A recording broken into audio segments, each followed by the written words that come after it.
안녕하세요. 이 시간에는 선지서를 가지고 같이 얘기를 나누겠습니다. 선지서는 이사야부터 말라기까지를 다 포함하는, 뭐 대선지서가 있고 소선지서가 있고 이렇게 뭐 분류도 하는데, 필연적으로 역사서를 함께 가지고 보시면 굉장히 유익해요.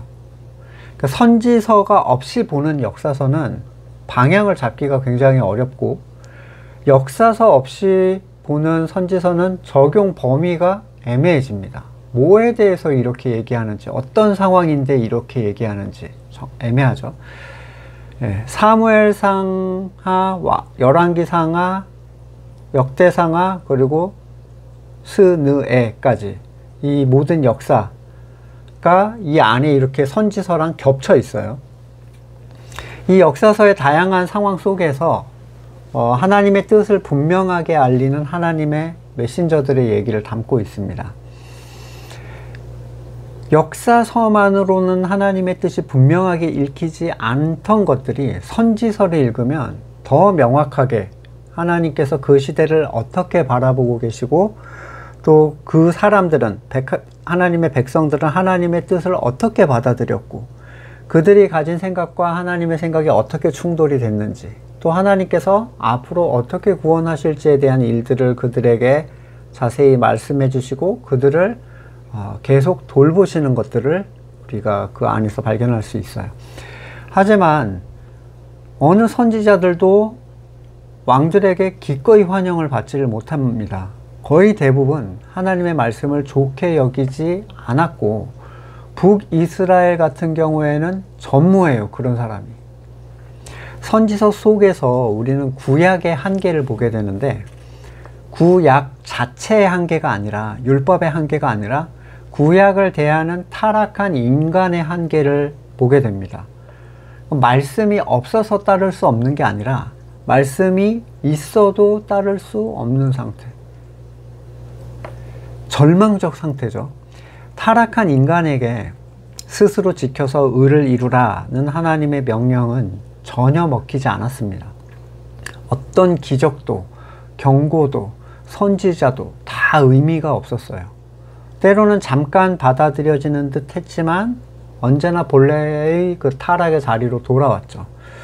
따라서 선지서의 얘기를 지금에 대비를 해보면 결국 거듭난 사람 외에는 누구도 하나님의 말씀을 받아들이지 못한다는 사실을 보여줘요. 그리고 거듭난 사람은 말씀을 받아들일 수 있도록 바꿔주신 사람들이라는 의미를 갖게 됩니다.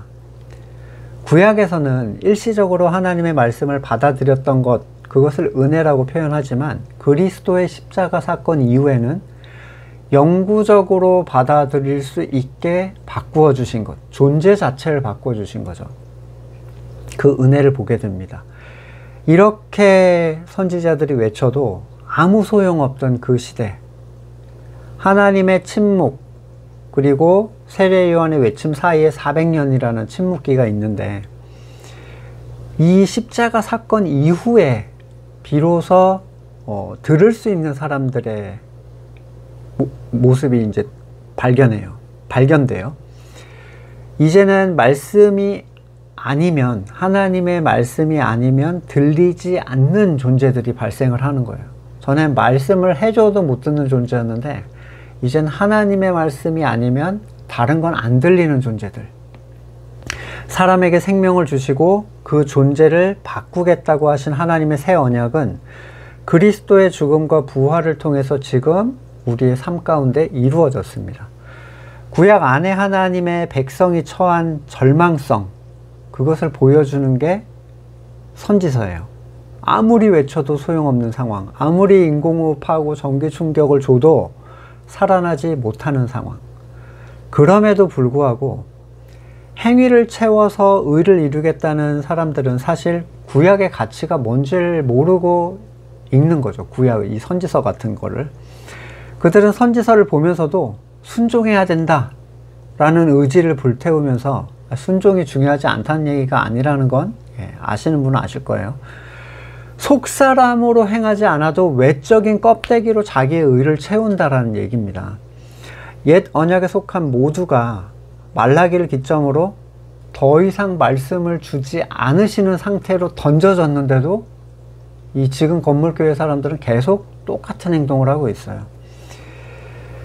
선지서를 통해서 우리는 그들이 구원을 이룰 수 없는 존재임을 드러내 주시는 하나님의 마음, 그리고 하나님의 마음의 고통, 슬픔, 그리고 그럼에도 불구하고 포기하지 않으시는 하나님의 사랑을 깊이 묵상할 수가 있을 겁니다.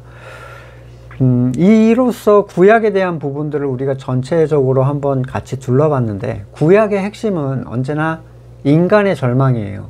거듭나지 않은 인간의 절망이죠. 신약은 따로 다루지 않으려고 합니다. 구약은 워낙 읽기가 어렵고 또 분량도 굉장히 많고 내적인 가치를 보기가 굉장히 어렵게 쓰여져서 오해하기가 쉬워서 설명을 제가 해드린 거고요.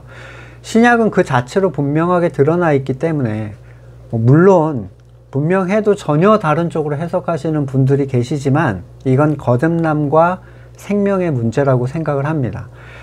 신약은 설교를 통해서 여러분 함께 알아갔으면 좋겠어요. 다소 중간에 빠르게 올려드리지 못한 부분은 죄송하게 생각을 하면서 또 다음 시간에 다른 내용으로 찾아뵙겠습니다.